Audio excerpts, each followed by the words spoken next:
অন্নপূর্ণা যোজনার জন্য যারা ব্যাংক ডিবিটি লিংক করিয়েছেন, অনলাইনে স্ট্যাটাস চেক করবেন তার পদ্ধতি। এরপর আপনারা আপনাদের গুগলের ক্রোম ব্রাউজারটি ওপেন করবেন। সেখানে সার্চ বাটন যে অপশানটি রয়েছে সেখানে আপনারা টাইপিং করবেন NPCI লিখে সার্চ করবেন। এরপরে আপনাদের সামনে একটি নতুন পেজ খুলে যাবে। এখানে লেখা আছে দেখুন NPCI বলে, সেই লেখাটি আপনারা টাচ করবেন। টাচ করার পরে আপনাদের সামনে একটি নতুন আরেকটি পেজ খুলে যাবে। সেখানে আপনারা পেজটাকে একটু রিফ্রেশ করে নেবেন, পেজটাকে একটু বড় করবেন। বড় করার পরে উপর দিকে চলে আসবেন, দেখুন লেখা রয়েছে কাস্টমার, ওখানে আপনারা টাচ করবেন। টাচ করার পরে দেখুন আরেকটি নতুন খুলে যাবে পেজ। সেখানে দেখুন ভারত সেন্ডিং বলে যে লেখাটি আছে সেই লেখাটির মধ্যে আপনারা টাচ করবেন। টাচ করার পরে আবার একটি নতুন পেজ খুলে যাবেন।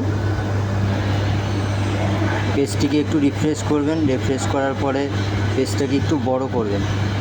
বড় করার পরে আপনারা এখানে দেখুন লেখা আছে আধার ম্যাপিং স্ট্যাটাস বলে, সেখানে টাচ করার পর আপনারা এখানে দেখবেন লেখা রয়েছে এন্টার ইওর আধার।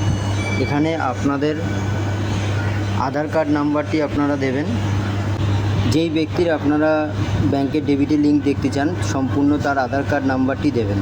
দেওয়ার পরে নিচে একটি সংখ্যার ক্যাপচার আছে, সেই ক্যাপচারটি আপনারা ফিল আপ করবেন। ক্যাপচারটি ফিল আপ করার পরে দেখুন লেখা আছে চেক স্ট্যাটাস। এই চেক স্ট্যাটাস বাটনে আপনারা টাচ করবেন।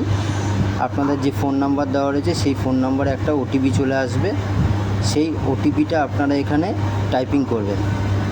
টাইপিং করার পরে কনফার্ম যে বাটনটি আছে সেই বাটনটিতে আপনারা টাচ করলেই দেখতে পারবেন আপনাদের যে আধারের সাথে যে ব্যাংকটি ডিবিটি লিঙ্ক আছে সেটা আপনারা দেখতে পারবেন। ভিডিওটি ভালো লাগলে অবশ্যই লাইক, কমেন্ট, শেয়ার করবেন।